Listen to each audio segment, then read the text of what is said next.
আবার সে এসেছে ফিরিয়া, সেই মে মাস আর সেই আরেকটা ঘূর্ণিঝড়। বারবার এই সময় কেন তৈরি ঘূর্ণিঝড়?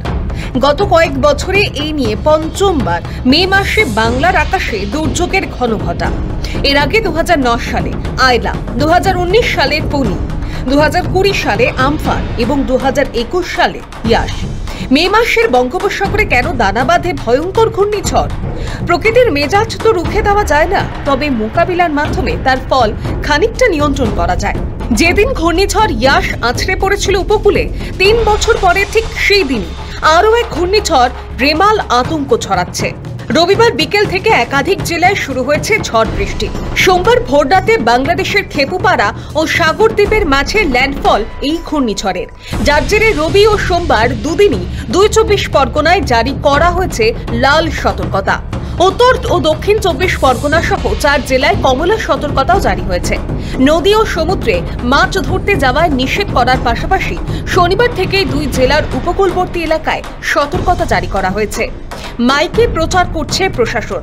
নদী বাঁধের পাশে নিচু এলাকায় বসতি থাকলে সেখান থেকে মানুষজনকে দ্রুত সরিয়ে আনার কাজও করছে প্রশাসন। দুর্যোগ মোকাবিলায় 24 পরগনায় জেলা প্রশাসনের কর্তারা জরুরি বৈঠকও করেছেন। সুন্দরবন পুলিশ জেলার পুলিশ সুপার সহ পূর্ত জনস্বাস্থ্য, কারিগরি, স্বাস্থ্য, সেচ, বিদ্যুৎ দপ্তরের আধিকারিকদের সঙ্গে কাকদ্বীপ মহকুমা শাসকের দপ্তরে বৈঠক করেছেন দক্ষিণ 24 পরগনা জেলা শাসক সুমিত গুপ্তা। তিনি বলেছেন, ঝড় আছড়ে পড়লে তা মোকাবিলার জন্য সব রকমের প্রস্তুতি গ্রহণ করা হয়েছে। পুলিশের অলরেডি এসপি সাহেব সব already officer in charge police station ওনার করে দিয়েছেন। আমাদের কাছে এনডিআরএফ টিম এখানে সাগরে রয়েছে, কাকদ্বীপে রয়েছে, গোসাবাতে রয়েছে, আমাদের ডিএমজিও আমাদের সাগরে রয়েছে আর আমাদের কাকদ্বীপে রয়েছে, হয়তো আরও আমরা পেতে পারি। সো আমাদের অ্যারেঞ্জমেন্টগুলো, প্রিপারেশনসগুলো মানে আমাদের রয়েছে। এখনও কিন্তু একটা কথা আপনাদের মাধ্যমে বলবো, এটা ডিপ ডিপ্রেশন, হয়তো এটা সিভিয়ার সাইক্লোন রিনালের মধ্যে মানে টার্ন হবে। এখনো এটা it's a deep depression. Kakdwip মহকুমা শাসক দপ্তরের কন্ট্রোল রুম খুলে গোটা জেলার পরিস্থিতি নজরদারি করা হচ্ছে।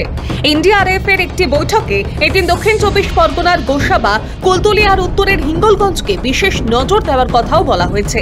গোসাবায় এনডিআরএফ এর 25 জনের একটি দলের সঙ্গে সমন্বয় রাখছে হ্যাম রেডিওর সদস্যরা।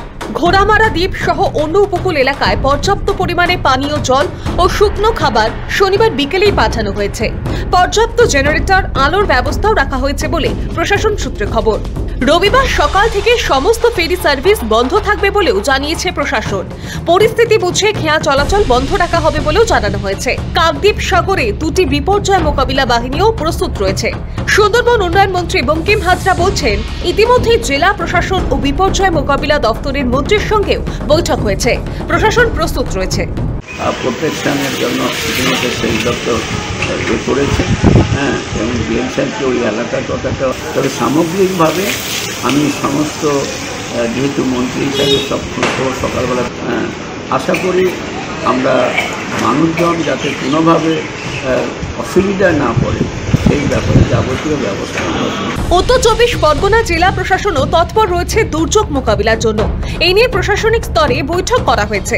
মাইকে সচেতনতা প্রচার চালানো হচ্ছে উপকূল এলাকাগুলোতে। হাসনাবাদ, হিঙ্গলগঞ্জ, সন্দেশখালী 1, সন্দেশখালী 2 ব্লকে ঝড়ের কন্ট্রোল রুমও খোলা হয়েছে।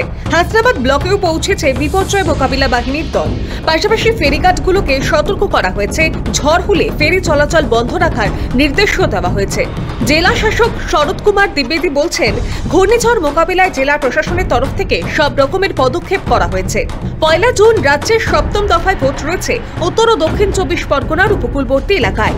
2 জেলারই বহুমুখী ঘূর্ণিঝড় আশ্রয় কেন্দ্রগুলোর কয়েকটিতে ভোটের জন্য কেন্দ্রীয় বাহিনী থাকার ব্যবস্থা রয়েছে। রেমালের কোপে বানভাসী হলে এলাকার লোকজনকে যাতে কাছাকাছি স্কুলে ভবনে রাখা যায় তার ব্যবস্থাও সেরে ফেলেছে প্রশাসন।